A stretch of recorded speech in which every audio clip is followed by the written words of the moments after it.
Kita mulai acara ini dengan bersama-sama membacakan basmalah. Bismillahirrahmanirrahim. Untuk acara pertama adalah pembacaan kalam ilahi. Pembacaan kalam ilahi oleh sahabat Muhammad Dahlan yang akan membacakan surat Luqman ayat 11 sampai dengan 14. Kami persilahkan. Bismillahirrahmanirrahim. Assalamualaikum warahmatullahi wabarakatuh.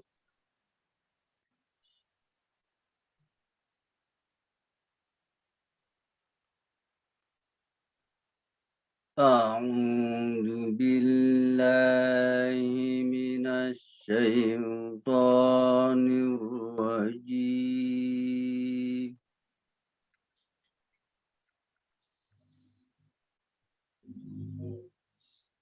Bismillahirrahmanirrahim.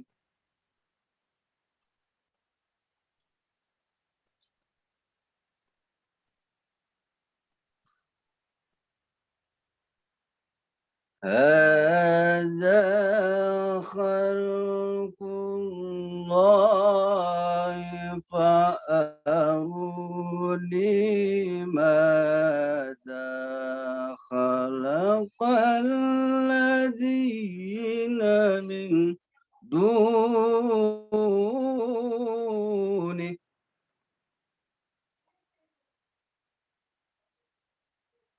baligh zalimuna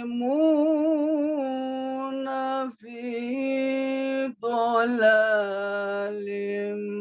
mubin.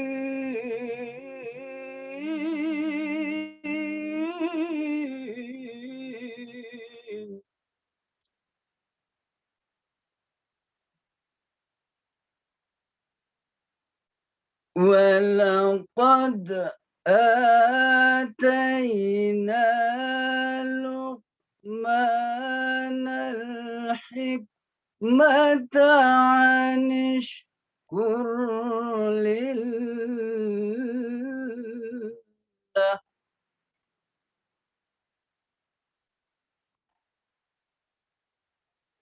ومن يشكر فإنما يشكر لنفسه ومن كفر فإن الله غني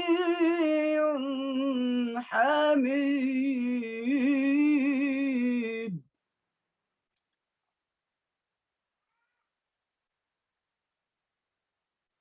وإذ قال لقمان لابنه وهو يعظه يا بني لا تشرك بالله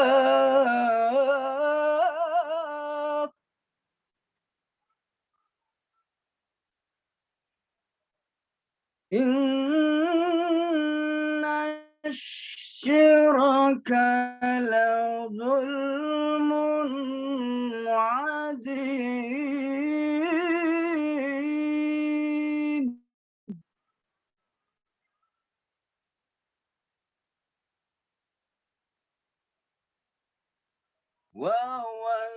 ووصينا الإنسان بوالديه حملته أمه وهنا على وهن وفصاله في عامين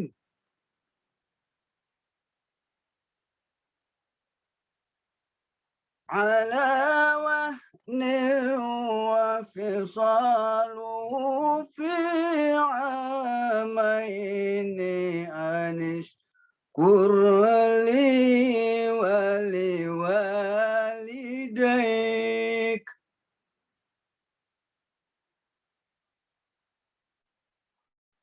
إلي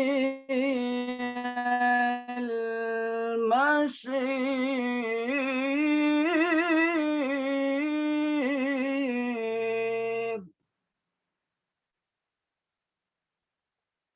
أن اشكر لي ولوالديك إلي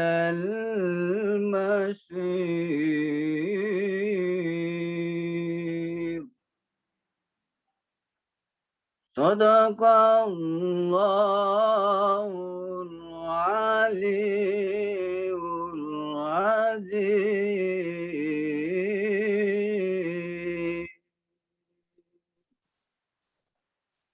Assalamualaikum warahmatullahi wabarakatuh.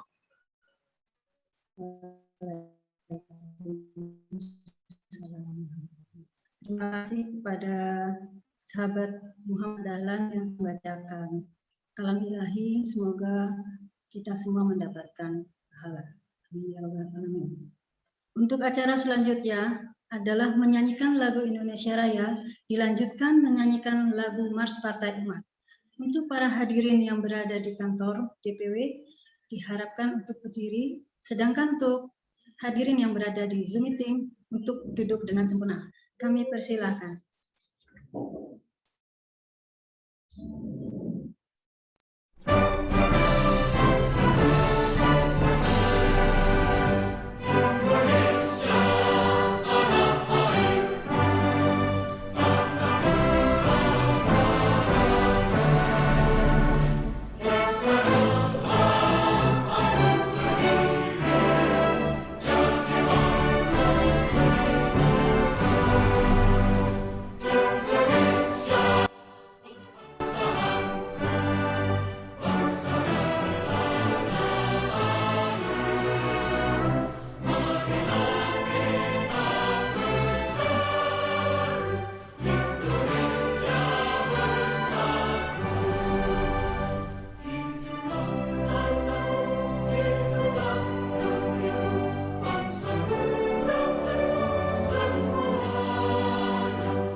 Kepada para hadirin yang berada di kantor DPW, kami persilakan untuk duduk kembali.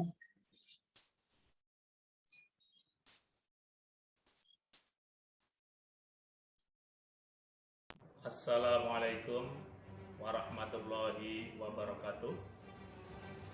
Saya ucapkan selamat kepada segenap keluarga besar Partai Umat yang alhamdulillah dengan perjuangan yang gigih sudah berhasil untuk menjadi salah satu kontestan dari pemilu pada 2024.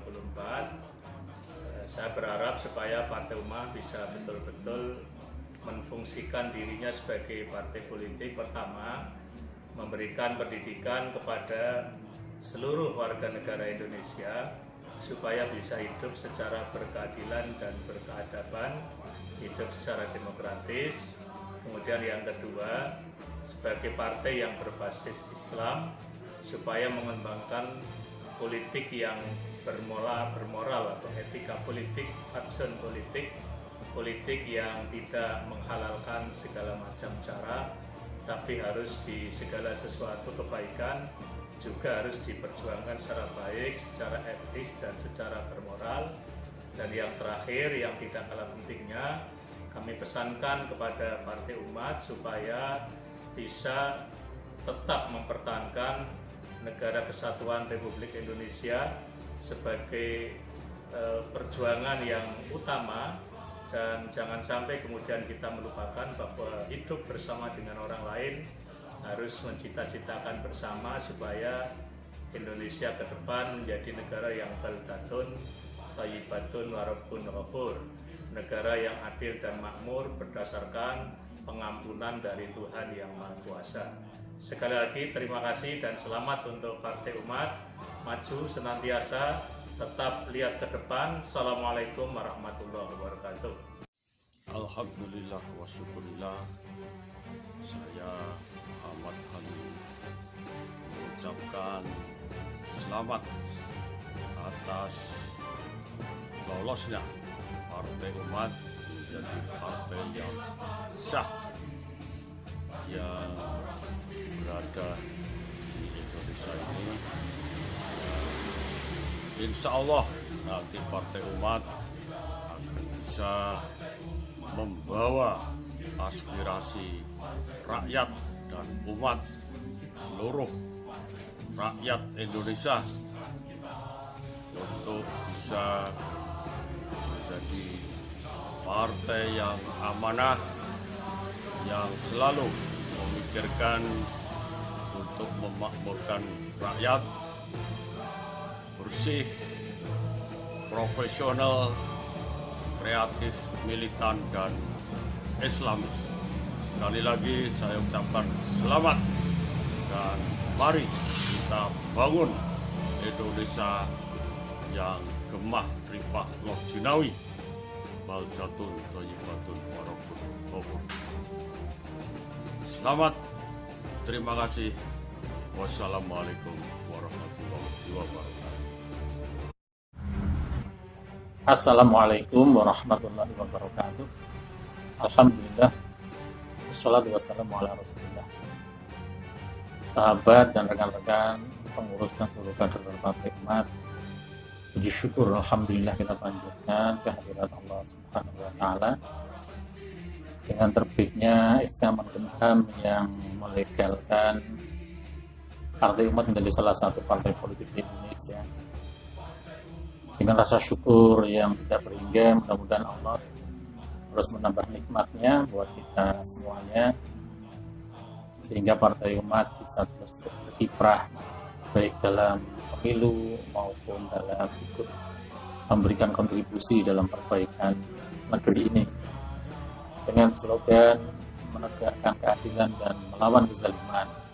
Mudah-mudahan tujuan masyarakat baldatun thayyibatun warabbun ghafur bisa tercapai. Sekali lagi saya Darul Alita Wistara, anggota Majelis Syuro, mengucapkan selamat dengan telah terbitnya SK Menkumham yang menjadikan Partai Umat sah menjadi salah satu partai politik di Indonesia. Terima kasih. Assalamualaikum warahmatullahi wabarakatuh.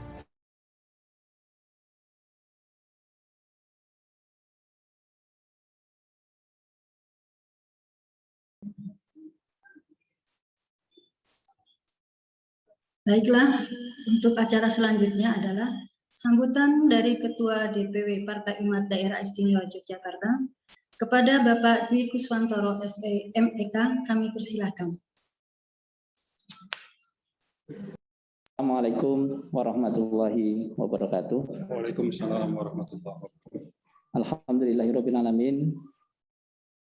Puji syukur kita panjatkan kehadirat Allah Subhanahu wa taala.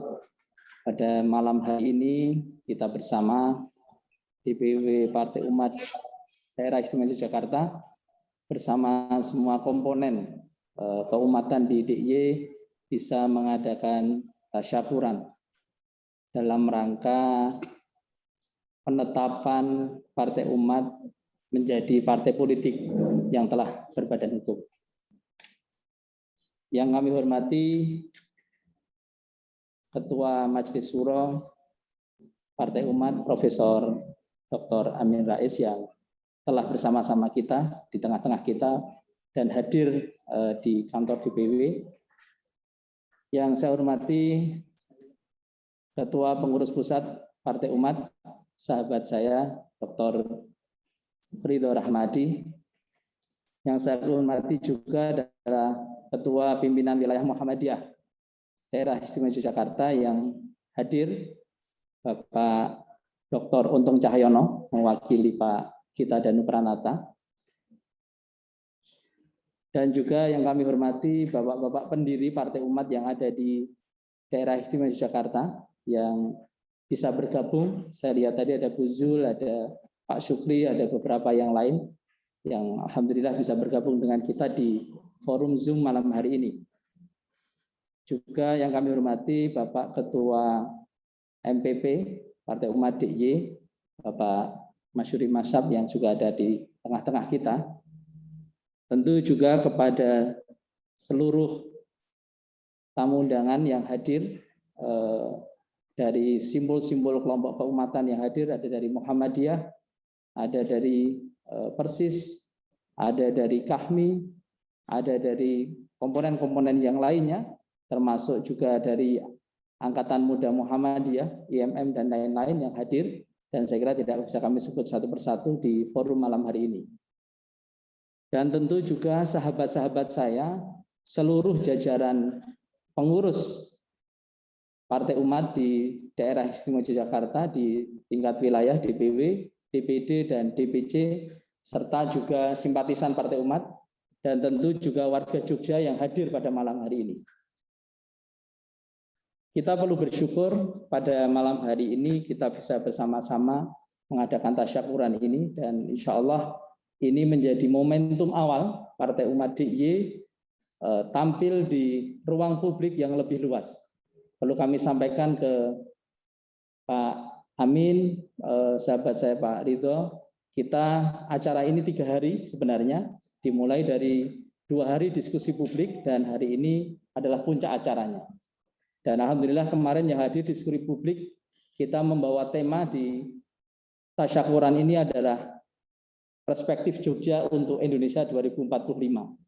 Jadi kita hadir, Partai Umat di DIY adalah ingin membawa satu visi besar, yaitu bagaimana Jogja menatap Indonesia 2045 atau 1 abad kemerdekaan Republik Indonesia. Dan tentu kami atas nama DPW Partai Umat mengucapkan terima kasih kepada seluruh jajaran DPW, DPD, DPC yang bekerja keras, Pak Amin, siang malam ketika pengurusan Kemenkumham dan sampai pada lembur-lembur, tapi alhamdulillah kita bersama kita syukuri, bahkan bonusnya adalah DIY memasukkan berkas kedua, nomor 2 nasional. Tetapi yang paling lengkap pertama informasinya. Nah, jadi ini perlu kita syukur. Akhirnya 100%. Dan menginspirasi DPW-DPW lain. Dan alhamdulillah waktu itu Pak Sekjen, Pak Argo yang datang sendiri ke Jakarta dan melaporkan ke kami, alhamdulillah kita nomor 2 tapi terlengkap nomor 1. Ini saya kira salah satu kontribusi DIY untuk Partai Umat di seluruh Indonesia. Tentu kita dengan telah resminya Partai Umat ini tahap kedua yang sudah kita siapkan adalah kita menyiapkan untuk masuk menjadi peserta pemilu di 2024. Alhamdulillah kita sudah menyiapkan langkah-langkah taktis, termasuk yang paling substansial pokok hari ini adalah kita menyiapkan rekrutmen keanggotaan. Dan alhamdulillah teman-teman sudah rapat maraton untuk persiapan-persiapan dan optimis insya Allah DIY akan memenuhi target 150%. Ya, 150% menurut standarnya DPP. Jadi insya Allah kita akan penuhi. Dan juga insya Allah karena kita sudah menjadi partai politik di DIY, kita mentargetkan DIY insya Allah bisa menjadi 3 besar partai pemenang pemilu di 2024. Dan saya kira ini menjadi doa kita bersama dan Bapak Ibu yang hadir di forum ini saya kira mengamini dan Allah insya Allah akan meridhai. Karena itulah kami sangat yakin kita bisa melampaui itu. Kami mengutip satu pernyataan penting dari Profesor Amin Rais ketika Partai Umat ini disampaikan pengumuman Kemenkumham, yaitu Partai Umat hadir dengan satu pandangan pokok yang sangat substansial menurut kami, yaitu tentang manifesto kenabian yang disampaikan oleh Profesor Amin Rais waktu itu. Jadi Partai Umat hadirnya adalah seperti halnya hadirnya sosok-sosok nabi yang disebut di sana adalah nabi-nabi yang memang mendapatkan satu penghargaan dari Allah, yaitu Nabi Nuh, kemudian Nabi Musa, kemudian Nabi Ibrahim, kemudian Nabi Isa dan Nabi Muhammad SAW. Saya kira posisi Partai Umat dan yang ada di DIY, kami insya Allah akan menempuh jalan ini, yaitu kita ingin bersama-sama mustadafin. Kita akan dorong mereka, kita kuatkan mereka, kita perkuat mereka. Dan hari ini Bapak Ibu ketahui, petani-petani kita menjerit Pak Amin di Jogja. Kemarin di Kulon Progo bahkan beberapa petani cabenya itu dibakar karena harganya jatuh, untuk ongkos panennya saja itu tidak memenuhi. Saya kira ini keprihatinan kita semua. Dan kami cek juga ke teman-teman di Kulon Progo, informasinya hadirnya negara masih sangat minimal. Jadi hadirnya masih formalitas. Saya kira ini menjadi jalan kita menjadi lebih optimis. Kita akan bersama petani, kita akan bersama UMKM, kita akan bersama orang-orang miskin di daerah istimewa Yogyakarta. Dan kita akan membantu mereka, kita akan advokasi mereka, kita pastikan hak-haknya bisa terpenuhi. Bapak, Ibu, dan saudara sekalian, jamaah yang hadir di forum Zoom malam hari ini yang saya hormati, baik yang ada di kantor DPP maupun yang ada di seluruh rumah 180, 200, sudah lebih dari 200 yang hadir di forum ini. Luar biasa. Ini menjadikan kami semakin yakin Jogja untuk 2045 bukan sesuatu mimpi, karena ternyata hari ini kita bisa mengumpulkan semua potensi keumatan yang ada di daerah istimewa Yogyakarta. Bapak-bapak, ibu-ibu yang saya hormati, pandemi COVID belum selesai. Ini menjadi persoalan kita bersama. Dan satu persoalan mendasar hari ini, DIY mengalami pemunduran. Kemiskinan DIY meledak. Menurut data yang kami cek, target RPJMD DIY hari ini adalah sekitar 9%, 9,11% tepatnya. Tapi hari ini posisi DIY kemiskinannya menjadi 12,28%. Dan itu angkanya, itu sesungguhnya posisi sama dengan tahun 2017-2018. Jadi ini satu kondisi DIY yang cukup memprihatinkan. DIY punya Danais yang besar, tapi Danais hari ini lebih menjadi bentuk formalisasi melaksanakan undang-undang, tetapi belum memberikan satu nilai-nilai pokok sebagai bangsa, sebagai negara yang kita menjadi cita-cita bangsa kita adalah untuk kesejahteraan.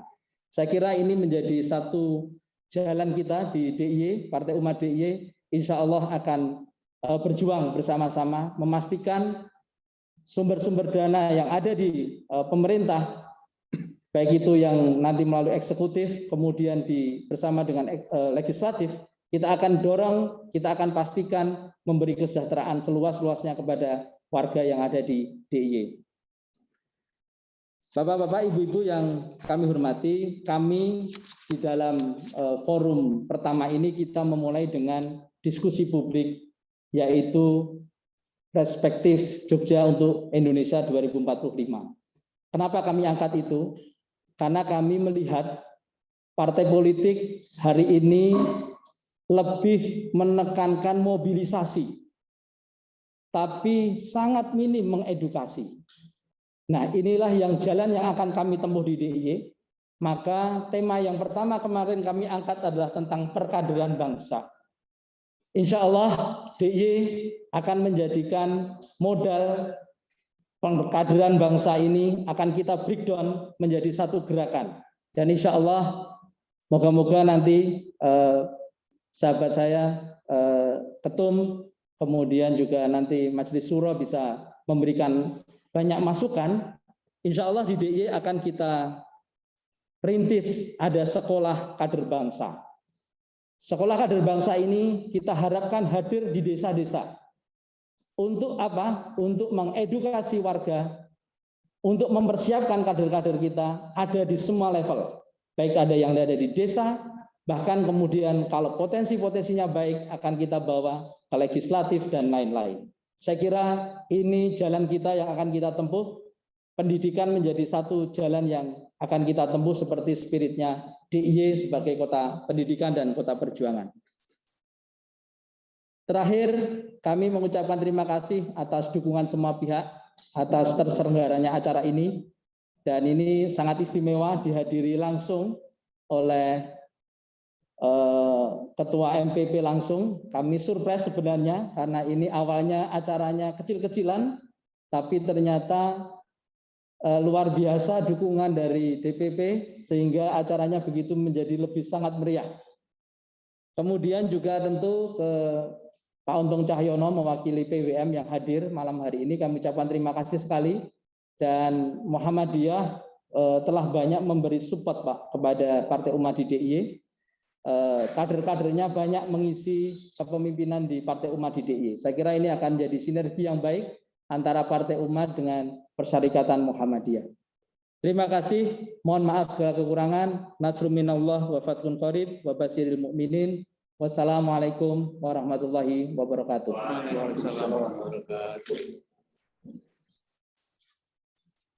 Terima kasih pada Pak Kuswantoro sebagai Ketua DPW Partai Umat Daerah Istimewa Yogyakarta. Kami persilakan untuk acara selanjutnya.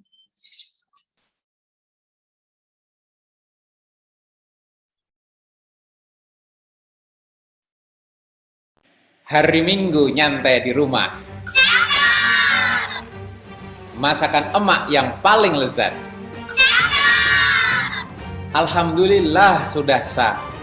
Yuk gabung ke Partai Umat.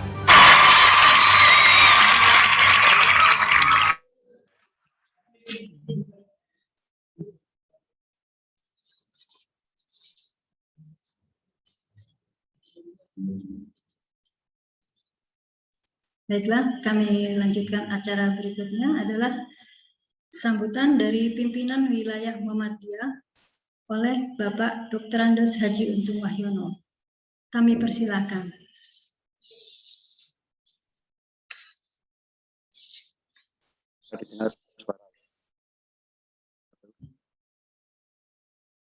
Halo, sudah bisa didengar?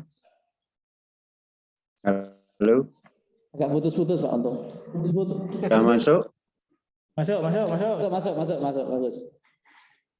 Assalamualaikum warahmatullahi wabarakatuh.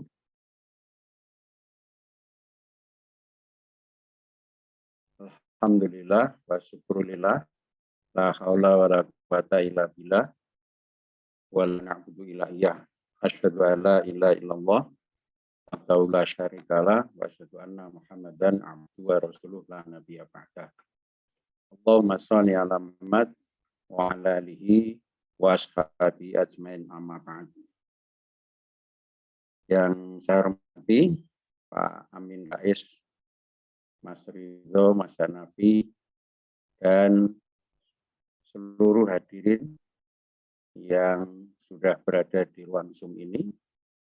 Bersyukur pada Allah Subhanahu wa Ta'ala, kita bisa mengikuti tasyakuran atas selesainya dari proses awal hingga akhir yang pada malam hari ini saya terus terang mewakili Perserikatan Muhammadiyah mengucapkan selamat atas disahkannya Partai Umat ini, dan tentu telah menjadi partai resmi di Republik ini. Yang kedua, tentu khusus kepada Profesor Amin Rais, saya teringat betul beragam perjuangan, setidaknya ketika reformasi dan terus menggelinding berbagai upaya perjuangan yang kala itu tabligh akbar luar biasa di Yogyakarta jelang reformasi. Kemudian saya teringat juga beragam dinamika yang dilakukan Pak Amin Rais saat menjadi Ketua Majelis Tabligh sebelum menjadi Ketua PP. Dan saya masih teringat sekali ada serius tentang dinamika politik bangsa yang pada akhirnya dimunculkan satu buku yang sangat menarik, Islam dan Dakwah, yang tentu di dalam buku itu diperbincangkan beragam dinamika politik terkait dengan beragam aspek kehidupan kita. Selanjutnya tentu terkait dengan visi partai ini menjadi sesuatu yang bukan sekedar sang penting, tapi mungkin memang lain dari yang lain. Al-amru bil adl wa nahyu anid dzulmi. Kira itu sejalan dengan perserikatan yang al-amru bil ma'ruf wa nahyu anil munkar. Luar biasa. Dan visi itu tentu juga pernah disampaikan oleh Pak Amin pada saat Rakornas MPKP Muhammadiyah tahun 2015-2016 dan dimuat di majalah Wadrum. Saya rasa amat sangat layak tentu kita bersyukur dengan segala usaha ini. Dan kami tentu dengan kehadiran Partai Umat ini berharap bisa menambah darah segar dan menjadi alternatif bagi kemajuan umat, bangsa, dan demokrasi. Yang terakhir, doa kami dan harapan tentu saja semoga dalam partai ini, Partai Umat, selalu berusaha terus menyiapkan, memenuhi, dan tersedia orang-orang yang memang memiliki semangat untuk melaksanakan tugas dengan kerja keras, kerja cerdas, kerja cermat, kerja ikhlas, berani, dan tentu saja ikhlas lillahi ta'ala dan selalu berkomitmen pada al-amru bil adl wa nahyu anid zulmi.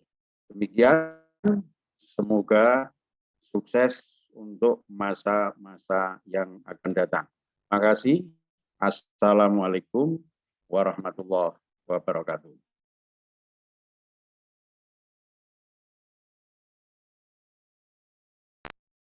Assalamualaikum warahmatullahi wabarakatuh. Kami mengucapkan selamat kepada Partai Umat yang telah mendapatkan pengesahan dari Kementerian Hukum dan Hak Asasi Manusia Republik Indonesia. Semoga ke depan semakin kuat, semakin solid, dan terus berkembang. Kepada seluruh kader partai, marilah terus semangat untuk berjuang demi tegaknya keadilan dan terwujudnya kesejahteraan, kemakmuran, dan kemuliaan umat dan bangsa menuju bangsa Indonesia yang bermartabat dan berdaulat. Mari kita implementasikan spirit Islam rahmatan lil alamin untuk Ibu Pertiwi tercinta. Wassalamualaikum warahmatullahi wabarakatuh. Assalamualaikum warahmatullahi wabarakatuh. Perkenankanlah saya menghaturkan puji dan syukur kehadapan Allah Subhanahu wa taala dan mengucapkan selamat atas lahirnya partai baru yang bernama Partai Umat yang beberapa saat lalu telah disahkan oleh Menkumham. Lahirnya partai baru, Partai Umat ini merupakan harapan besar bagi umat Islam Indonesia dan rakyat Indonesia ini untuk meluruskan kembali kehidupan bangsa yang semakin jauh dari cita-cita proklamasi kemerdekaan bangsa. Ketika kebijakan negara ini semakin jauh dari cita-cita proklamasi kemerdekaan bangsa yang telah merusak tatanan kehidupan bangsa itu sendiri. Ketika para elit bangsa, baik eksekutif, legislatif, dan yudikatif, termasuk ketika elit bangsa ini menggadaikan aset bangsa kepada asing dan asing, maka kemudian lahirnya Partai Umat ini menjadi harapan yang baru bagi umat Islam dan bangsa ini. Partai Umat diharapkan menjadi garda terdepan untuk melawan segala bentuk ketidakadilan dan kezaliman dalam rangka membela kepentingan rakyat yang kita cintai ini. Partai Umat diharapkan sebagai bingkai moral untuk kembali kepada jalan yang benar, yakni jalan bangsa ini dengan Pancasila dan Undang-Undang Dasar 45.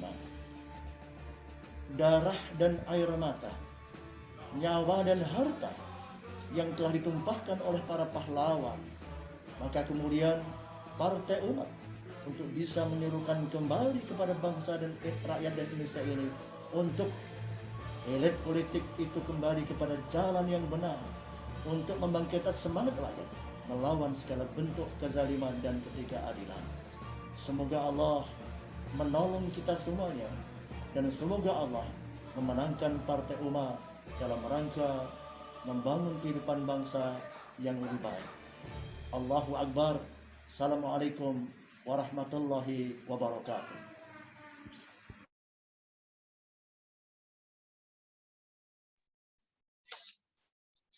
Kami ucapkan terima kasih kepada Bapak Dr. Andes Haji Untung Wahyono yang tadi telah memberikan sambutannya.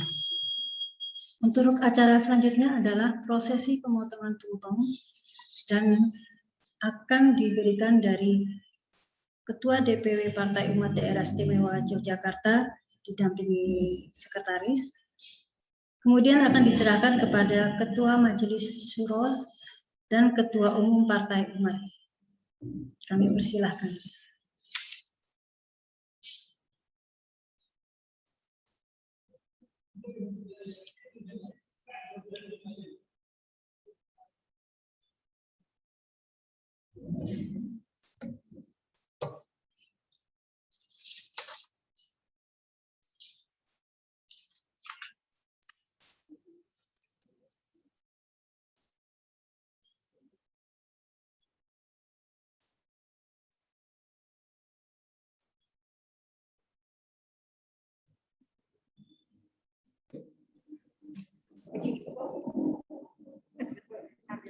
Harus tambah ayam ya.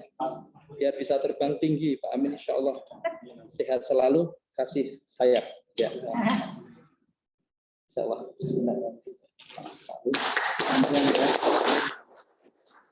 Sekarang kemudian pada Pak Ketum.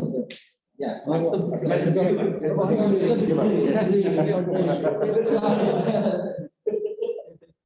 Bismillahirrahmanirrahim. Iya, lauknya. Karena Pak Ketum masih muda harus pakai sambal lengkap, gitu ya. Ada sayap, ada ininya, dan ada karena orang Palembang biasa suka sayur.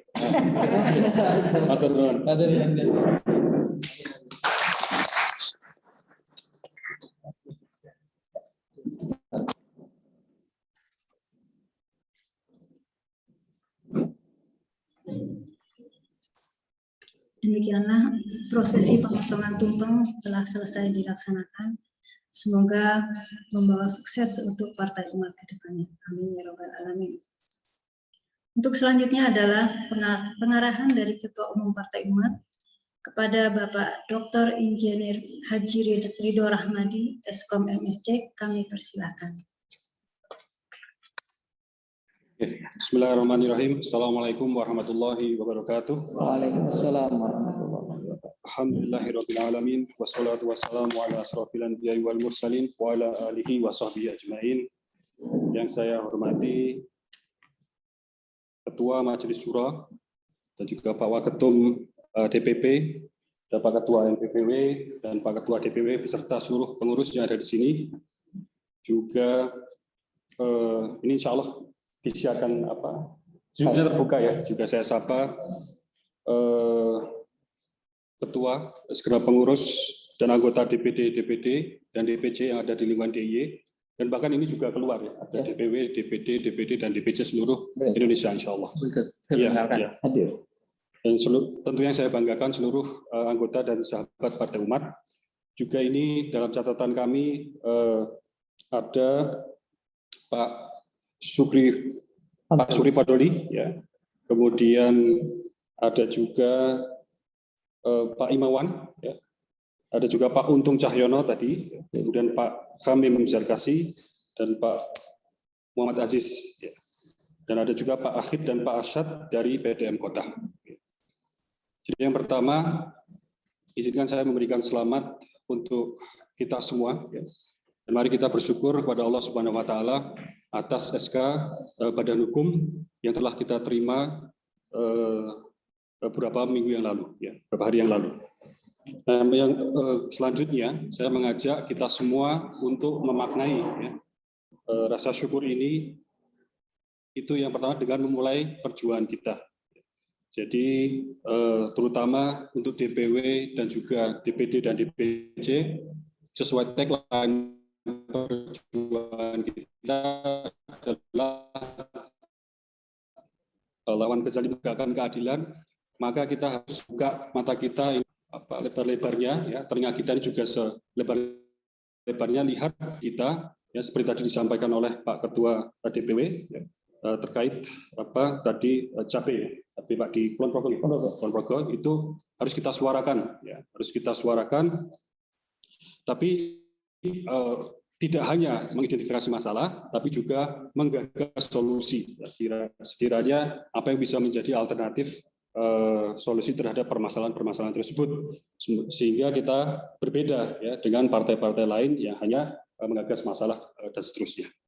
Kemudian saat ini, ya, sekitar awal Agustus hingga akhir November, ya, ataupun kita ada spare waktu hingga Desember, kita siapkan kira-kira 4-5 bulan adalah persiapan kita untuk, ya, insya Allah, ya, ini bahasa yang optimis, mencetak gol yang kedua. Kalau SK Badan Hukum kemarin adalah gol kita yang pertama, alhamdulillah, ya, ini kerja tim, ya, dari DPP, DPW, DPD hingga DPC. Seperti kata Pak Ketua tadi siang malam, di DPP pun juga begitu, ya, siang malam, bahkan rasanya semua ini saya ingat minggu-minggu pertama itu kita baru pulang jam 11, jam 1 dan seterusnya. Insya Allah, alhamdulillah, ya, perjuangan kita diijabah. Jadi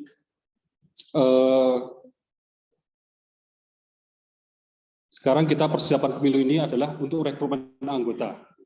dalam konteks rekrutmen anggota, kemarin di acara yang digagas oleh DPW ini pada hari pertama, itu kemarin kita lempar ide, ada yang namanya adalah leadership engineering.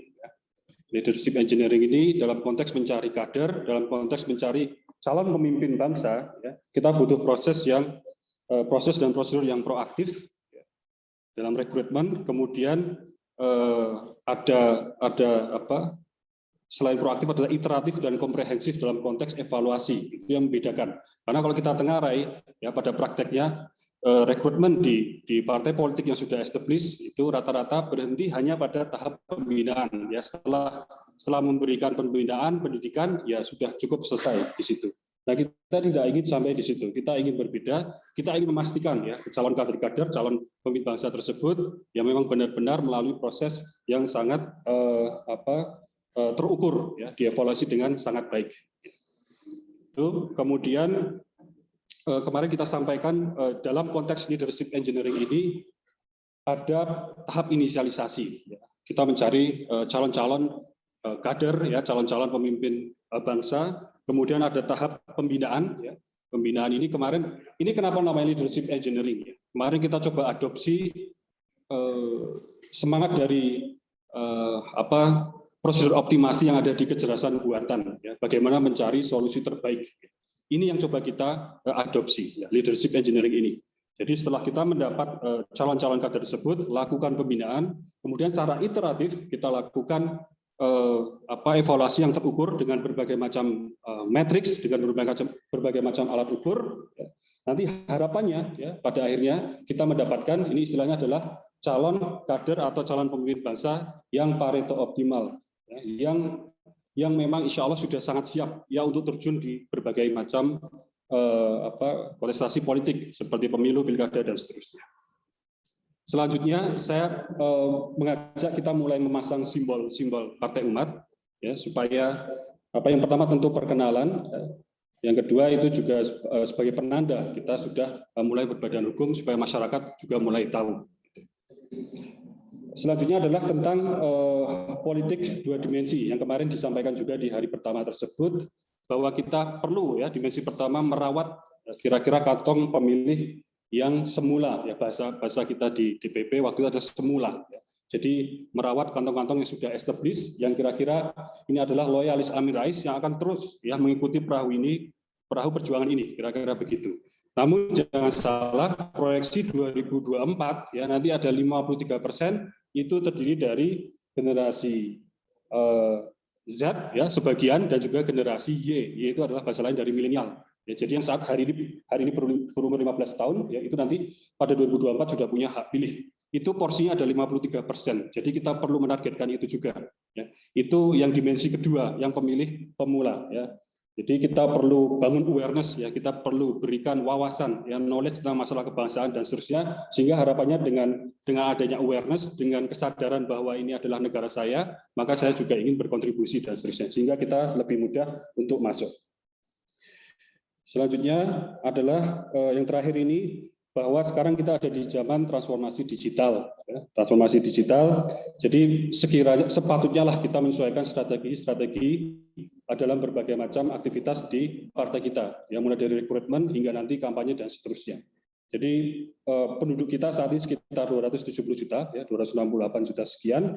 Itu total warganetnya ada 202 juta, ya, atau 75%.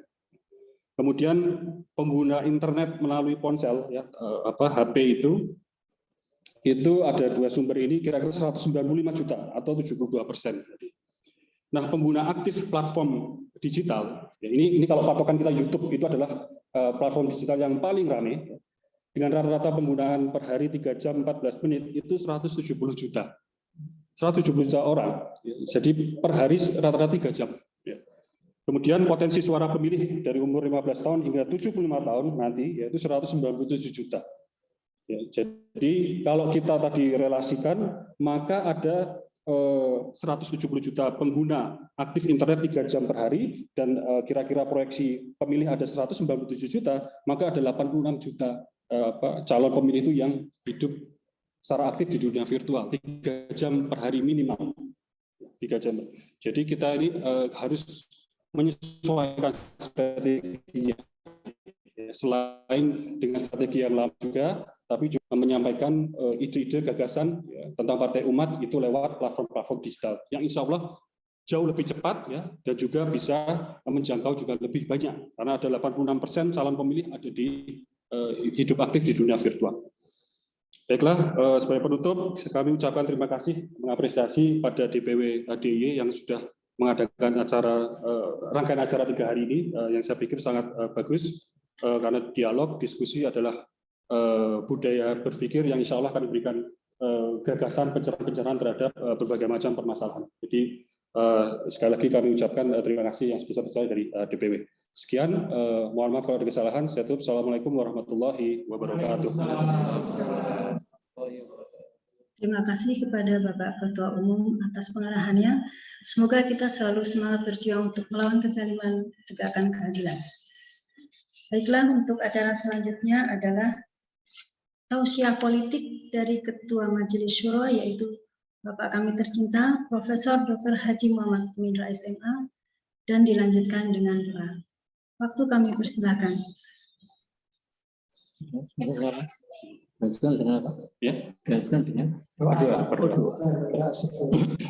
Assalamualaikum warahmatullahi wabarakatuh. Waalaikumsalam warahmatullahi wabarakatuh. Alhamdulillahirabbil alamin.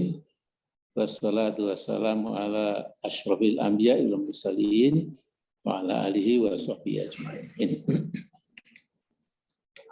Tadi sebelum maghrib saya sudah disiapkan untuk ikut pertemuan viral ini dari rumah.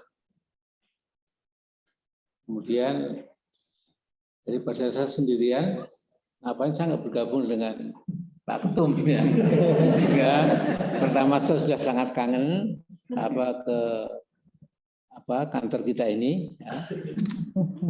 Dan sekalipun ini juga online, tapi tetap saja insya Allah apa yang kita sampaikan, nanti yang kita diskusikan mudah-mudahan akan menjadi tambahan pemikiran kita, sekaligus tambahan semangat kita untuk melaksanakan impian, gagasan, harapan, idealisasi ya dari kita semua yang bergabung di Partai Umat ini. Paling tidak ya akan saya katakan biasanya akan ikut sharing di dalam menentukan masa depan bangsa negara kita ini yang demikian besar, dan memang secara keagamaan pun kita mengetahui bahwa tidak boleh orang beriman berpangku tangan jadi penonton, karena surga bukan disiapkan untuk para penonton yang pasif ya. Karena memang surga itu ternyata memang agak sedikit mahal, ya. Maksudnya mahal sekali.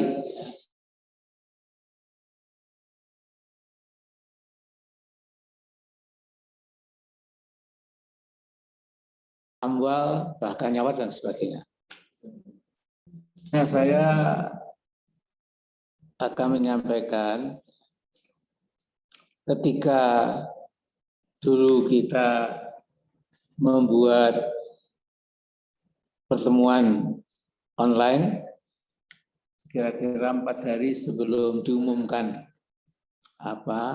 tentang pengesahan Partai Umat kita ini dari Menkumham. Waktu itu Pak Ustadz Sambu sebagai Sekretaris Majelis Syuro, menurut saya itu agak menantang. Beliau mengatakan secara dalam ingatan, sesungguhnya tidak ada alasan untuk menolak kehadiran Partai Umat karena semua persyaratan sudah kita penuhi. Jadi waktu itu beliau polos ya, karena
Tadi internetnya tapi nggak bisa koneksi. Ya, silakan Pak lanjut. Sudah. Tadi di mana yang hilang tadi? Ustaz Sambu, Pak. Ya, Ustaz Sambu. Ya, tapi Ustaz Sambu yakin bahwa tidak ada alasan. Kemudian alhamdulillah kita sudah mendapatkan SK pengesahan itu sehingga resmi, formal, ofisial kita sudah akan sudah ya, bertarung di Persatuan Politik Nasional, insya Allah dengan segala niat kita, segala komitmen kita, segala keyakinan kita, segala khusnudzon kita kepada Allah, bahwa Partai Umat selama berjuang di jalan Allah, maka Allah berkenan menunjukkan jalan-jalan buat kita untuk mencapai kesuksesan itu. Jadi tidak ada salahnya saya mensitir ayat terakhir surat Al-Ankabut itu tidak pernah membuat kita patah semangat karena Allah berfirman walladzina jahadu fina lanahdiyannahum subulana wa innallaha lama'al muhsinin. Adapun hamba-hamba Allah yang berjuang ya di jalan Allah, maka kami Allah ya, akan berkenan menunjukkan jalan-jalan subul, ya, bukan sabil tapi subul, ya, banyak jalan. Ya. Untuk apa? Untuk mereka yang berjuang itu mendapatkan kesempatan untuk meraih perjuangannya itu. Dan jangan lupa Allah selalu bersama-sama dengan hamba-hamba Allah yang berbuat kebajikan. Jadi ini sunatullah yang dipadatkan dalam sebuah ayat yang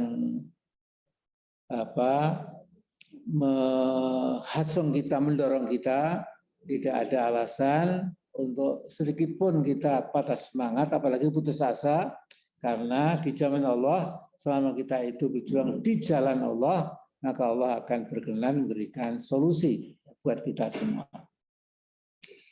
Nah, kemudian yang kedua, ya, zaman berubah, tantangan juga berubah, dimensinya juga mungkin berubahnya cepat sekali. Jadi memang tantangan buat Partai Umat sekarang ini untuk mencari resep yang cesplang atau cesplang ya, agar kita bisa cepat mengurai masalah-masalah bangsa ini, memang harus kita temukan insya Allah ya, konsep-konsep pemikiran yang dijabarkan dalam langkah-langkah strategis dan taktis yang memang relevan, memang connected, related kepada apa yang sedang kita alami. Dengan kata lain, menggunakan cara berpikir tahun 60-an, 80-an, bahkan 90-an, mungkin sudah tidak relevan lagi, karena waktu itu belum ada yang namanya AI itu ya, artificial intelligence ya, yang menjurbalikkan tatanan kehidupan bisnis, politik, intelligence, militer, pertahanan dan lain-lain ya. Kemudian juga ditemukan berbagai macam perkembangan teknologi IT yang secepat seperti sekarang ini. Ya. Artinya kita punya tantangan yang cukup berat gitu. Buat saya yang sudah menuju 78 tahun mungkin jadi outdated ya, walaupun saya mencoba terus belajar juga ya. Tapi yang jelas masa depan di tangan generasi muda, sementara kita mengetahui tantangannya demikian berat sekarang ini. Nah, saudara-saudara, sahabat-sahabat, saudara sekalian yang saya cintai ya. Jadi kalau saya melihat secara sepintas.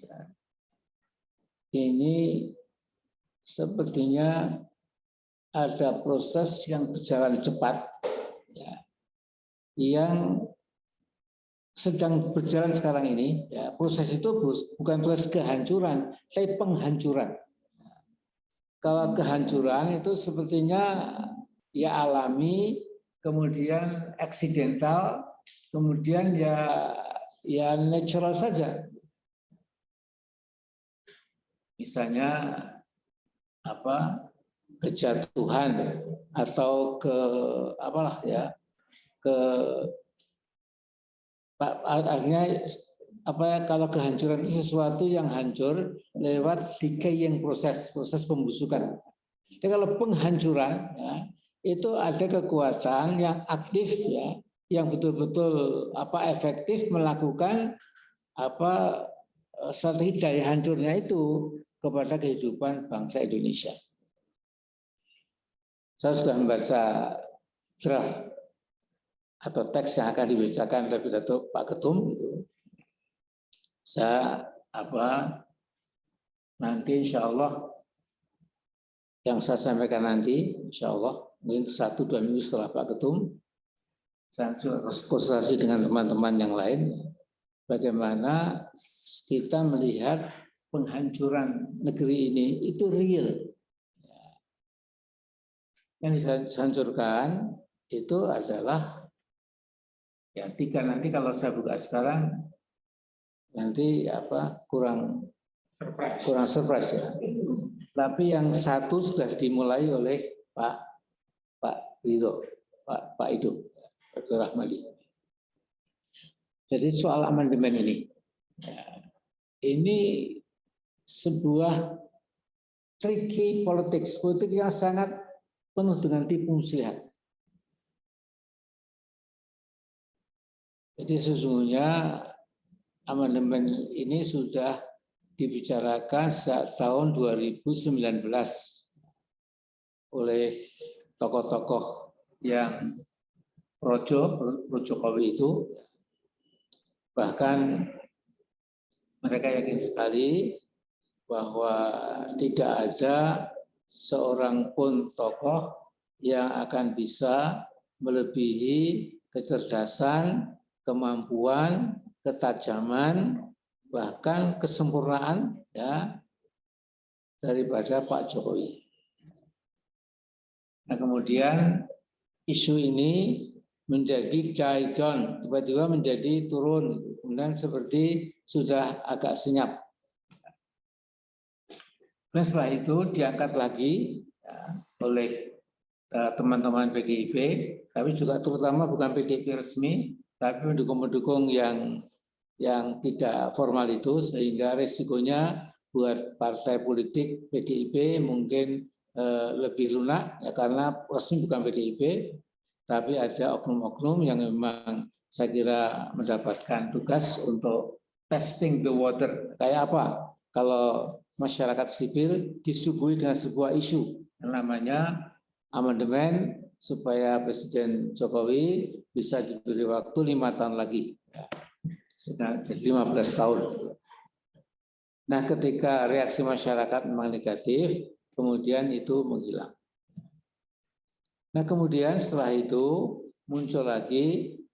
Nah, kan ketika saya mengatakan hal ini ya, secara viral, itu kemudian selama mungkin 2 minggu. Kalau Anda cek di Google, Amin Rais dan periode 3 kali presiden itu rapi disusun gitu. Ya. Ada ratusan artikel itu. Ya. Tapi kemudian after 2 weeks again it died down. Ya. Jadi memang di negeri ini pernah saya katakan isu setegas apapun, setajam apapun itu umurnya memang hanya mingguan saja. Jadi inilah mungkin kehebatan sekaligus juga kelemahan dari kita punya cara berpikir yang melanda umumnya bangsa Indonesia, yaitu memang short memory. Ya. Jadi tergerak sebentar, kemudian seolah-olah musibah besar, kemudian pelan-pelan menghilang, lantas ya sudah. Hari ini misalnya jam 5 sore diumumkan bahwa yang meninggal gara-gara COVID-19 itu 138.000, lebih sedikit 138.000. Nah, ketika 100.000 itu mulai gempar, wah sudah 100.000, Rocky Gerung, wah udah marah-marah itu. Tapi kemudian setelah 110, 20, 30, sebenarnya juga andai kata 250, setengah juta pun mungkin, ya nggak apa-apa. Toh itu kita masih punya 200.000 juta sekian, jadi kalau mati 1-2 juta itu kecil saja. Ini cara pikir ini memang luar biasa berbahayanya, karena main-main dengan nyawa manusia itu sesungguhnya selain sangat biadab, ya, juga Allah pasti akan ambil alih, ya, akan intervensi. Nah karena itu saya memang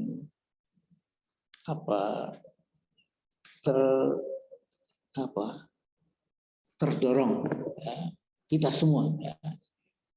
Jadi insya Allah orang mukmin itu kalau tambah tantangan itu tambah berani, tambah kompak, tambah semangat, ya, tergerak, ya, terelektrifikasi katakanlah. Karena masa-masa yang berat tadi. Jadi bukan malah wah demikian berat, nggak mungkin, kita sudahlah. Kemudian kalau dalam kaidah dunia politik itu ada kata-kata, if you cannot defeat your enemy, you better join them. Ya, kalau Anda nggak bisa mengalahkan musuh politikmu, ya udah bergabung saja, nanti kan dapat kepiuran-kepiuran yang tidak mingsro, ya, tapi kemudian melemahkan semangat itu. Nah jadi alhamdulillah kalau melihat laporan-laporan dari berbagai sahabat kita dari daerah-daerah, setelah kita ternyata memang alhamdulillah disahkan, mereka yang menunggu-nunggu dengan berdebar-debar tetapi memang ingin melihat pengesahan itu, maka rasanya plong. Plong itu dalam bahasa Jawa ya plong. Nah, plong itu lega. Ya. Lega itu relief, ya relief. Tetapi bagi mereka yang mendoakan ya, supaya kita nggak disahkan, sekarang ini mereka juga kecewa berat. Tapi ya saya kira ini sebuah percontohan dalam surat Ali Imran itu, batilkal ayamun udailuha bainan nas. Jadi memang Allah itu menggilir-gantikan peran dari manusia-manusia itu.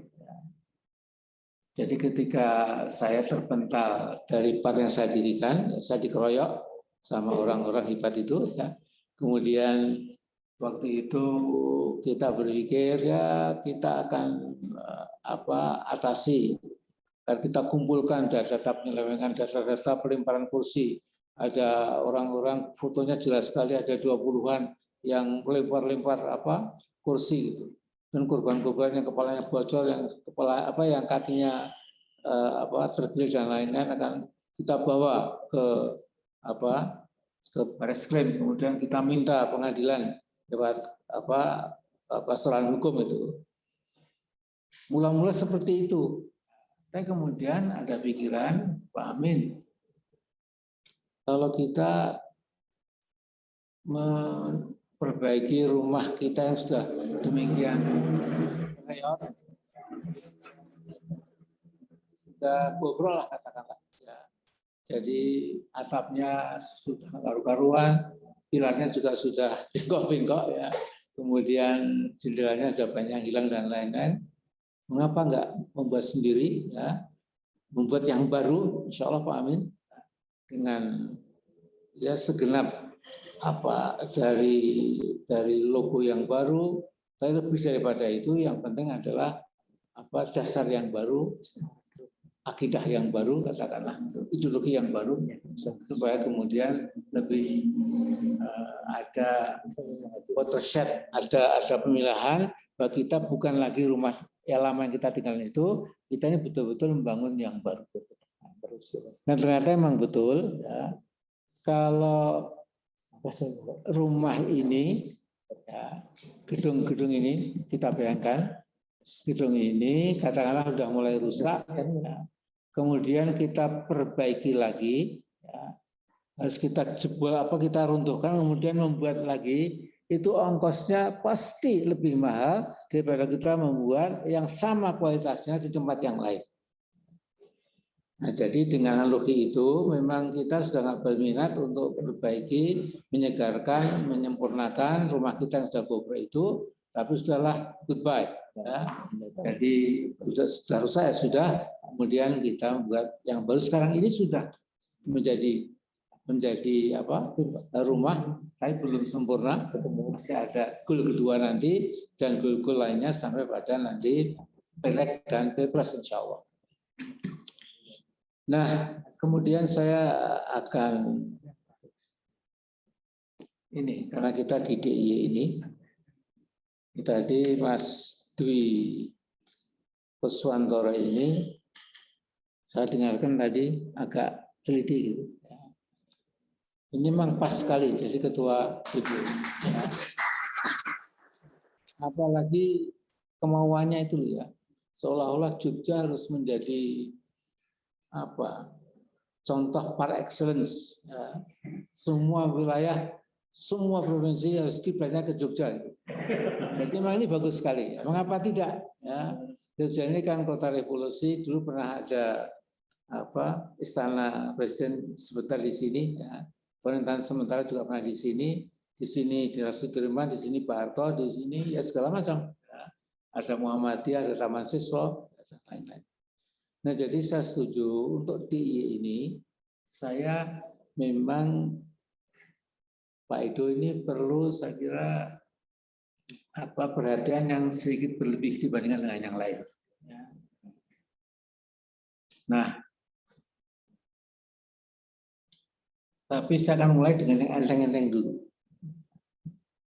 Saya pernah di kantor partai kita yang lama itu ketemu dengan teman pelawak yang masuk PDIP, kemudian keluar, kemudian masuk PAN, yang orang Banten.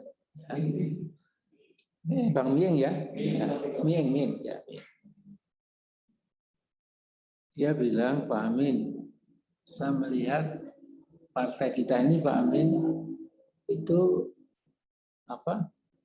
tidak ada disiplin, Pak.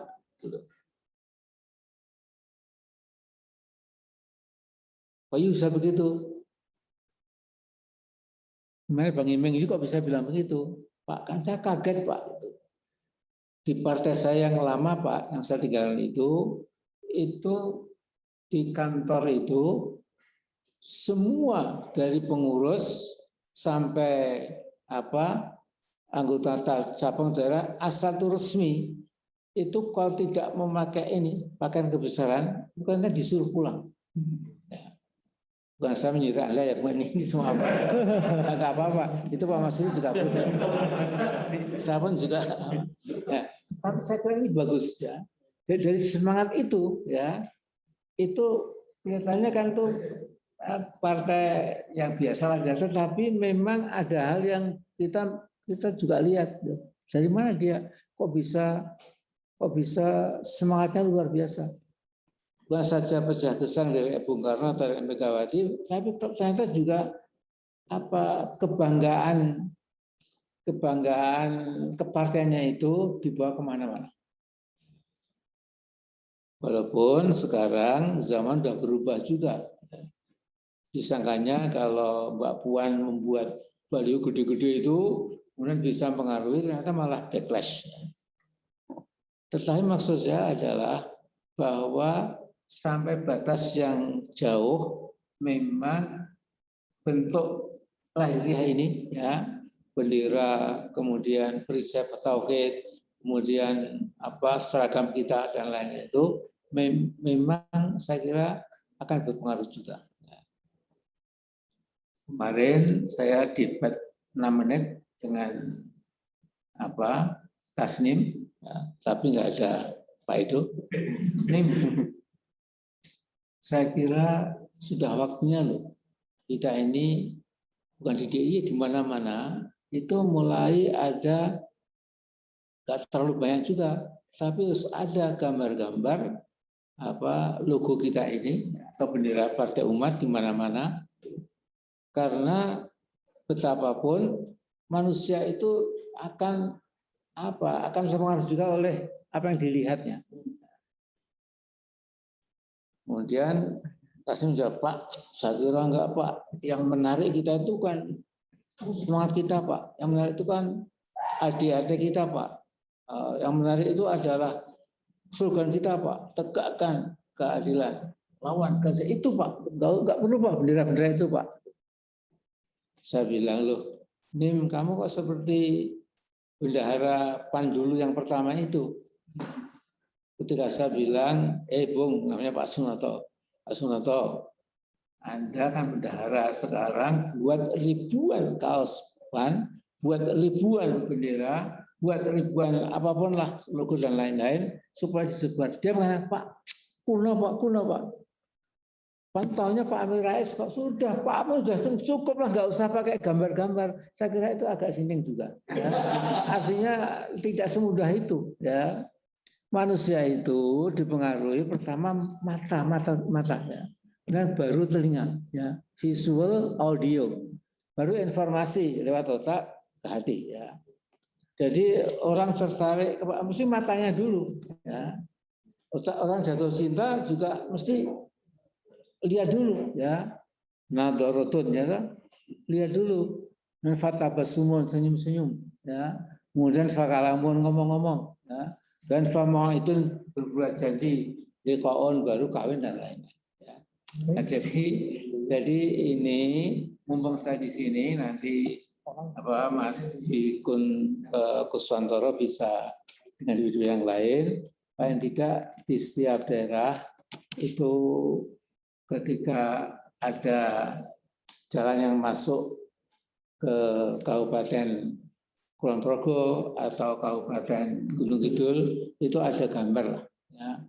Paling enggak yang dari Jogja naik ke Gunung Kidul, wah, di dekat mana Pengkolan itu ada patungan. Ya. Anda lebih tahu lah ya. Ke Sleman juga gitu. Ya. Nah, tapi bukan sekedar itu. Saya ingin mengatakan di sini bahwa yang enteng-enteng aja ya, tapi yang agak berat memang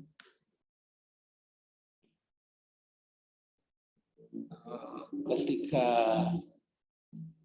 Prabowo mengatakan kalau begini terus bukannya mustahil kalau kemudian NKRI bubar, ya, waktu dia memang diganyang rame-rame.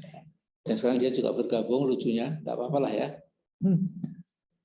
Tapi memang saya sebagai katakanlah students of politics, ya, international politics, memang cara berpikirnya sebuah bangsa itu untuk hilang lebih sulit. Ya. Kalau negara hilang, lenyap, itu mudah. Jadi lihat seperti hilang lenyapnya Union of Soviet Social Republic, Uni Soviet. Dulu ada Amerika Barat, Timur, komunis sosialis, itu Moskow, Rusia. Tapi Rusia itu ketika mau melakukan modernisasi lewat Pak Gorbachev, itu tiba-tiba komunisnya meleleh, ya, hancur, perang dingin kalah, akhirnya bubar. Padahal kalau orang Jawa bilang itu hancurnya dan bubarnya, lenyapnya Uni Soviet itu tidak tilemu nalar. Nalar manusia nggak mungkin. Karena negaranya kaya, kemudian militernya lebih kuat dari militer manapun. Jadi dulu Hitler itu bonyoknya karena masuk ke Rusia, tentara merah itu lebih dahsyat dari tentara Nazi. Habis ilmu pengetahuannya juga tinggi. Kemudian intelijensinya itu dibandingkan dengan Scotland Yard atau CIA, FBI itu lebih unggul. Ketika bubar, ya sudah bubar saja. Nah, saudara, ini saya melihat supaya kita berpikir bersama-sama, saudaraku, di partai umat di berbagai pelosok tanah air yang saya cintai, saya hormati. Mari kita ikut berpikir, apalagi yang teman-teman di Papua dan Papua. Saya melihat bahwa negara kita ini sekarang kelihatannya masih berdiri, ya, tapi sudah agak rapuh.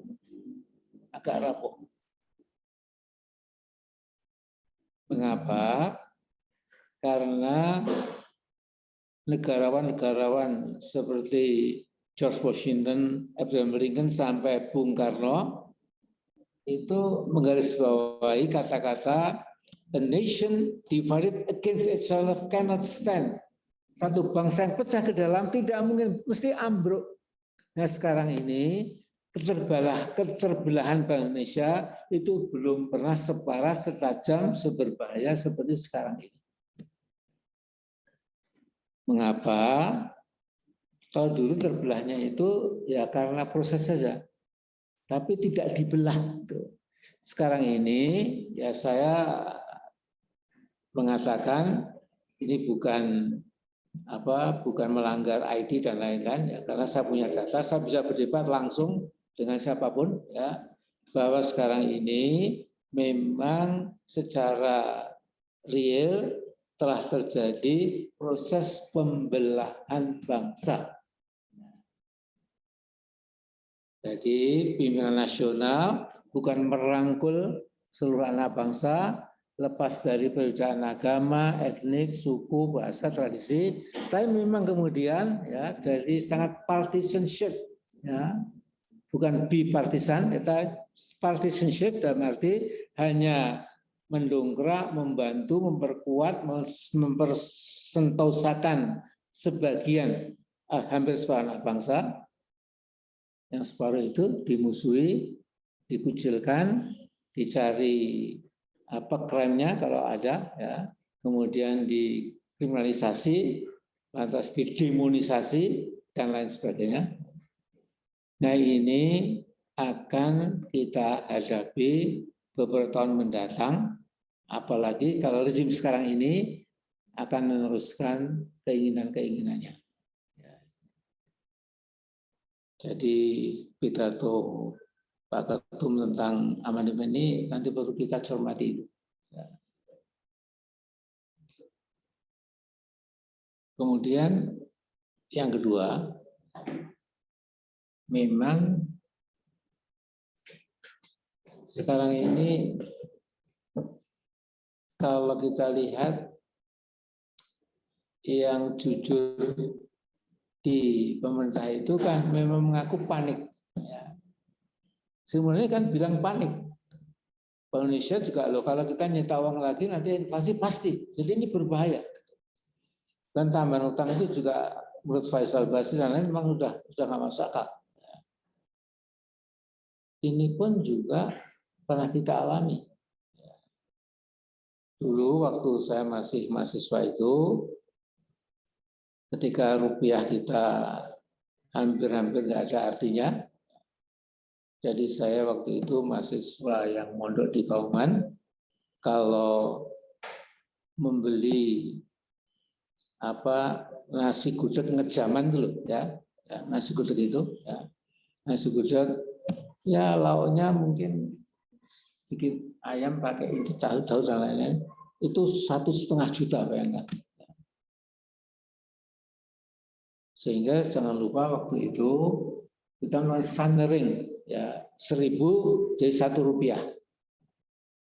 Jadi karena uang sudah hampir nggak ada nilainya, sehingga kemudian ada uang baru di mana Rp1 uang baru itu nilainya sampai Rp1.000 uang yang lama. Uang yang lama semua masuk, kemudian dalam tempo beberapa bulan sudah terjadi pergantian keuangan kita itu.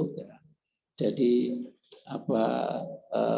uang kertas kita itu sudah berubah sama sekali dengan harga yang kemudian memang makin kuat, sehingga vis-a-vis dolar itu menjadi masuk akal. $1 sama dengan berapa puluh ribu atau mungkin 100.000, saya lupa ya.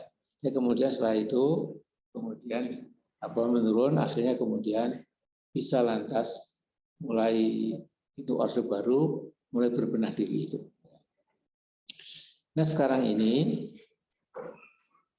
semua orang mengatakan bahwa bayi lahir sampai kakek nenek yang belum meninggal itu sudah dibandingkan masing-masing satu nyawa itu kalau nggak salah 22 juta. Jadi memberat sekali. Nah ini saya ceritakan mengapa, karena sehebat-hebat sebuah rezim itu menghadang pecahnya ledakan sosial, itu kalau rakyat sudah lapar, rakyat sudah sulit mencari kehidupan, itu memang tidak ada lagi teori untuk mengerem itu. Jadi kata-kata bahasa Inggris sederhana itu yang sudah menjadi pengetahuan anak SMP SMA ya. Jadi a hungry man is an angry man. Jadi orang lapar itu mesti pemarah. Kalau orang warak, saya kira untuk marah sulit orang warak. Ya. Makanya ketika dulu Pak Perdana Menteri Malaysia yang kena kasus itu, Pak Ibrahim satunya, Pak Najib. Jadi Pak Najib dulu ya, ketika ada demo besar-besaran, itu kaget, belum pernah ada demo di Kuala Lumpur sampai ratusan ribu. Kemudian saya disuruh waktu itu ke Jakarta, kemudian Menteri Pertahanan, Mas jangan ngomong sendiri Mas ya. Kuswantoro ini saya apresiasi malah ngomong sendiri. Ya. Tapi kalau mau ngomong nggak boleh juga, tapi jangan banter-banter. Jadi kemudian Pak Husin siapa namanya, itu Menteri Pertahanan dari Kuala Lumpur terbang ke Jakarta, kemudian bilang pada saya, Pak Amin, ini Pak Najib nyuruh saya ketemu Anda. Dan sebelum itu Pak Amin, saya ini nenek saya orang Kulon Progo. Dulu waktu masa kecil nenek saya marah, kurang ajar sambil berdek gue katanya tuh. Saya cuma bisa bahasa Jawa, tuh sambil berdek itu aja Pak katanya. Karena yang diingat dia waktu masih kecil, dia dimarahin neneknya begitu ya. Nah tapi dia mengatakan, Pak Amin ini bahaya enggak Pak Amin? Saya bilang tidak berbahaya. Katanya berapa yang ditahan mahasiswa? Ada 70-an Pak. Nah sekarang ini ya kan mahasiswa kan mengancam kalau enggak dikeluarkan akan ada demo lebih besar lagi. Dan saya mengatakan sekarang Pak Husin ada telepon pada Pak Datuk Najib, keluarkan sekarang juga, besok enggak akan ada lagi demo. Mengapa Pak Amin? Karena perut orang Malaysia itu warak full stomach, their stomach are full, they're not hungry. Nah kalau kita dulu itu memang ketika menjelang Sanlering apa itu memang semua sebagian besar itu memang lapar. Saya kira ini l'histoire se répète, sejarah bisa berulang. Kalau kemudian tetap dibelah saja, sementara yang sebagian anak bangsa diangkat, ya, dia bisa ingin apa saja, kemudian yang lainnya itu ditekan. Jadi tentang ledakan sosial itu secara teoretik itu is a matter of time, wallahu alam. Tapi kira-kira begitu. Nah, jadi ini poin saya kedua, saudara-saudara. Ya. Jadi yang pertama tadi kita menghadapi masalah-masalah yang tidak mudah solusinya seperti sekian puluh tahun yang lalu karena zaman sudah berbeda. Dan yang kedua ini adalah kekhawatiran kita yang berpikir bahwa kelihatannya memang masih ya anget-anget saja, tapi kalau kemudian semakin menggumpal perlawanan itu, maka tidak ada kekuatan yang bisa melawan. Jadi dulu Pak Harto kurang apa, tapi ketika people power ya kemudian sudah. Kemudian yang ketiga yang terakhir, saya termasuk katakanlah ya seorang intelektual yang sering di belakang punggung saya itu digunjing oleh lulusan-lulusan Amerika itu loh. Amin Rais itu political scientist, dia ilmuwan. Saya apa akhirat itu lucu. Masalah yang lebih lucu lagi mereka yang nggak percaya akhirat itu, ya. Jadi mereka menilai saya itu low quality gitu ya, karena kok mengkoneksikan hidup dunia dengan akhirat itu yang bagi mereka itu nggak ada, sudah enjoy life, mumpung masih hidup enjoy life gitu. Kerjakan apa saja, toh hidup hanya sebentar gitu. Nah ini saya kira, saudaraku, yang membedakan kita dari mereka insya Allah. Nah, maksud saya ini itu sesungguhnya harus ditafsirkan bahwa seperti kata Pak Ketum tadi, ya, memang kita bukan ingin lain daripada lain, ya, bukan hanya supaya kita distinct, kelihatan berbeda, bukan, ya.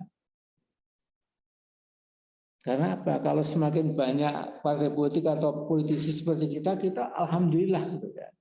Tapi sekian besar ini, ya, mudah-mudahan saya nggak keliru, memang tidak mengkaitkan, ya, langkah-langkah politik, langkah-langkah kebijakan apapun di dunia sekarang ini yang kemudian dikaitkan dengan what about the future. Jadi bedanya orang beriman dengan orang sekuler atau yang ya tidak ateis, tetapi dia agnostisis. Terus itu dikatakan ateis nggak mau, dikatakan teis juga malu. Jadi ya saya in between, kadang-kadang saya seperti ateis, kadang-kadang saya seperti teis. Nah kita ini, insya Allah, kalau kita dalam 1, 2, sampai 3 tahun, partai umat ini selalu mengoneksikan langkah apapun yang kita kerjakan, itu karena perintah Allah, karena itu kata Al-Quran, karena itu strategi para nabi, ya mengapa kita harus malu? Nah tadi, yang saya cermati tadi yang masih diingat, dari Mas Dwi Kuswantoro kan, beliau kan masih ingat. Jadi saya katakan dalam Al-Quran itu ada 2 ayat yang mengatakan kebenaran itu mutlak dari Allah, sehingga kamu jangan pernah ragu-ragu untuk memegang kebenaran dari Allah itu. Yang satu berbunyi al-haqqu min rabbika wa la takum minal mumtarin. Yang satu lagi Al-Baqarah, tadi itu Al-Imran, yang Al-Baqarah itu al-haqqu min rabbika wa la takunanna minal mumtarin. Nah, kemudian juga di ayat lain dikatakan afaman yahdi al-haqqi ahaqqu an yuttaba amala hidi illa ayyuta famalakum kaitah fahkumun. Ya. Jadi apakah zat yang mengetahui hak itu yang wajib kamu ikuti, atau yang kamu ikuti orang yang nggak mungkin mendapat hidayah kecuali kalau diberi hidayah. Jadi orang sesat kok diikuti. Jadi maksudmu apa, kata Al-Quran? Ya, saya mengatakan ya, bahwa tidak mungkin kita dicekokin apa dipaksa-paksa ya untuk katakanlah menghormati kebenaran-kebenaran ala Karl Marx atau Lenin atau Stalin atau Trotsky atau siapapun. Tapi juga tidak mungkin kita disuruh apa menoleh, apalagi suruh percaya noleh aja kan enggak. Apa kebenaran yang diangkat oleh Mao Zedong, apa Deng Xiaoping, apa Xi Jinping sekarang ini atau yang lain-lain. Dan juga di Indonesia ini kita tidak mungkin disuruh percaya ya. Kalau ini saya nggak berani katakan karena akan bingung banyak orang pada perdukunan, pada Mbak Suro, pada segala macam itu.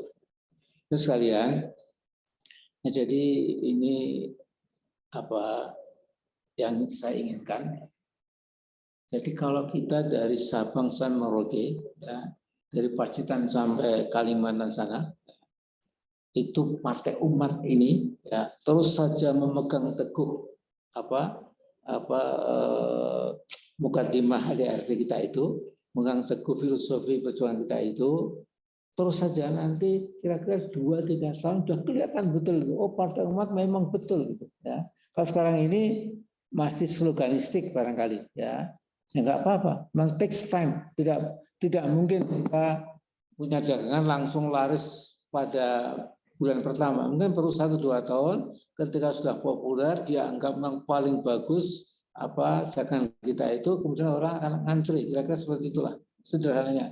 Demikian juga partai kita ini, kalau nanti setelah 1-2-3 tahun, kemudian memang betul-betul mencerminkan sebuah sosok partai yang membela kaum duafa, yang jujur, yang tidak arogan, kemudian juga tidak seperti yang lain-lain ya, nggak ada gejala, nggak ada potongan untuk menjilat kekuasaan. Mudah-mudahan kita bisa hebat. Sehingga saya ditanya Bu Amin, Pak, kita ini kan sudah makin tua, Pak. Ya jelas siapa yang mengatakan sudah makin tua. Jadi Bapak harapannya apa? Harapan saya 2 hal. Saya pribadi, Bu, ya tentu saya dengan Ibu, dengan semua orang beriman sama. Mudah-mudahan amal kita diterima Allah, kemudian dosa kita diampuni, hanya itu. Tapi yang kedua, sifatnya itu kolektif untuk umat. Ya, mudah-mudahan before I close my eyes for good, ya, for good artinya selama-lamanya, ya, I still can see, ya, the glorious, victorious partai umat di Indonesia ini. Ya. Jadi mudah-mudahan sebelum ya saya menutup mata selamanya, saya masih mudah-mudahan. Ini yang dulu saya ingat ketika saya ketemu Pak Nasir. Amin. Saya ini kadang-kadang ingin berdoa sama Allah. Mudah-mudahan saya masih bisa menyaksikan keruntuhan rezim. Ya rezim itu, ya, rezim Orde Baru itu. Ya. Kemudian Pak Sanusi, HM Sanusi, Menteri Perindustrian, tokoh Muhammadiyah juga. Ya. Dulu beliau tokoh farmasi. Ya. Beliau ke Jogja, ke rumah saya. Mas Amin, Anda jangan ikut-ikut, biar kami ini. Anda jangan ikut-ikut. Itu gimana? Udah. Pokoknya Pak Amin jangan ikut-ikut. Itu gimana? Pokoknya ini loh, rezim ini kan sudah kelewatan. Ya, memang saya nggak ikut-ikut Pak saya di kampus itu. Nah, tapi ada kata saya begini. Amin, saya berdoa mudah-mudahan sebelum saya menutup mata, saya masih melihat jatuhnya ini presiden yang memenjara saya itu. Nah, ketika betul sudah jatuh, kemudian saya dapat bingkisan dari beliau itu. Dan ketika beliau menantu anaknya yang terakhir, saya diundang beliau, kemudian disuruh kasih ceramah dan lain-lain. Sebagai waktu itu dia bertamu, amin, doa bapak saya terkabul Pak. Nah sekarang saya kan juga belajar kan berdoa. Nah, jadi pada umat ini betul-betul mari ya kita awali dengan niat yang jernih, yang ikhlas. Kemudian memang seperti kata seorang tokoh politik Islam, dia di Harian Merdeka itu halaman dalam mengatakan mana mungkin PAN besar tidak ada cukong yang membiayai.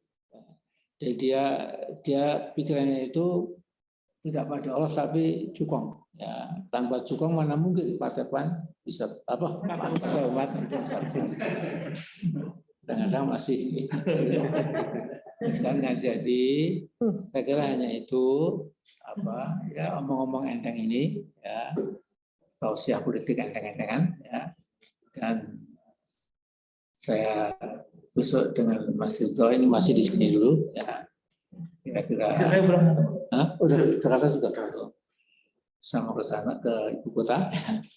Kemudian ya mengatur lagi. Dan teman-teman sudah bermimpi kalau PPKM, ya.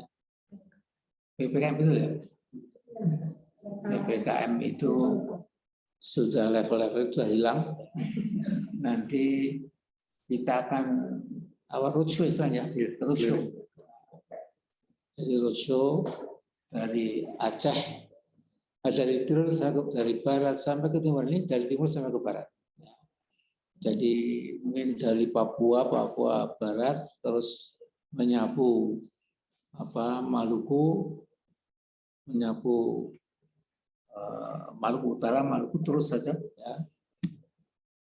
Sementara Pak Edo bilang yang DPP-nya dari barat ke timur, yang suruhnya dari timur ke barat. Nanti gantian lagi dari sana, ya, kemudian bertemu lagi di tengah-tengah. Ya nanti itu masalah teknis. Tapi marilah kita tanamkan optimisme, jangan sekalipun kita pesimis. Ya, innallaha ma'ana. Kalau saya sumirahullah, innallaha ya sumirahullah illa qaumul kafir. Janganlah kamu pernah berputus asa dari rahmat Allah, karena yang putus asa dari rahmat Allah itu hanyalah orang-orang yang kafir. Saya kira itu saja. Mudah-mudahan bisa kita dengar bersama. Assalamualaikum warahmatullahi wabarakatuh. Sebentar dengan doa ya. Lalu dengan doa auzubillahi minasyaitonir rajim. Bismillahirrahmanirrahim. Allahumma shalli ala Muhammad wa ala ali Muhammad. Allahumma khiril muslimina wal muslimat wal mu'minina wal mu'minat al ahya minhum wal amwat innaka samiun qaribun mujibud da'wat. Rabbana la tu'akhidna in nasina aw akhtana. Rabbana wa la tahmil alaina isran kama hamaltahu 'alal ladzina min qablina. Rabbana wa la tuhammilna ma la taqata lana bih. Wa'fu 'anna waghfir lana warhamna anta maulana fansurna al-qaumil kafirin. Rabbana 'alaika tawakkalna wa ilaika anabna wa ilaikal masir. ربنا لا تجعلنا فتنة للذين كفروا واغفر لنا ربنا إنك أنت العزيز الحكيم ربنا أخرجنا الصبر وتوفنا مسلمين ربنا أخرجنا الصبر وثبت أقدامنا وانصرنا القوم الكافرين ربنا أدخلنا مدخل صدق وأخرجنا مخرج صدق واجعل لنا من لدنك سلطانا نصيرا اللهم أشل الظالمين بالظالمين اللهم أشل الظالمين بالظالمين اللهم أشل الظالمين بالظالمين ربنا آتنا في الدنيا حسنة وفي الآخرة حسنة وقنا عذاب النار سبحان ربك رب العزة عما يصفون سلام على المرسلين والحمد لله رب العالمين السلام عليكم ورحمة الله وبركاته. Alhamdulillah, dengan tausiah politik dari Bapak Dr. Profesor Amin Rais, maka serangkaian acara tumpengan virtual dalam rangka tasyakuran pengesahan Badan Hukum Partai Umat yang diselenggarakan oleh DPW Partai Umat Daerah Istimewa Yogyakarta telah selesai. Alhamdulillah, semuanya berjalan dengan lancar. Saya selaku pembawa acara mohon maaf apabila ada kata-kata yang kurang berkenan. Baiklah, kita tutup acara ini dengan membaca hamdalah bersama-sama. Alhamdulillah. Assalamualaikum warahmatullahi wabarakatuh.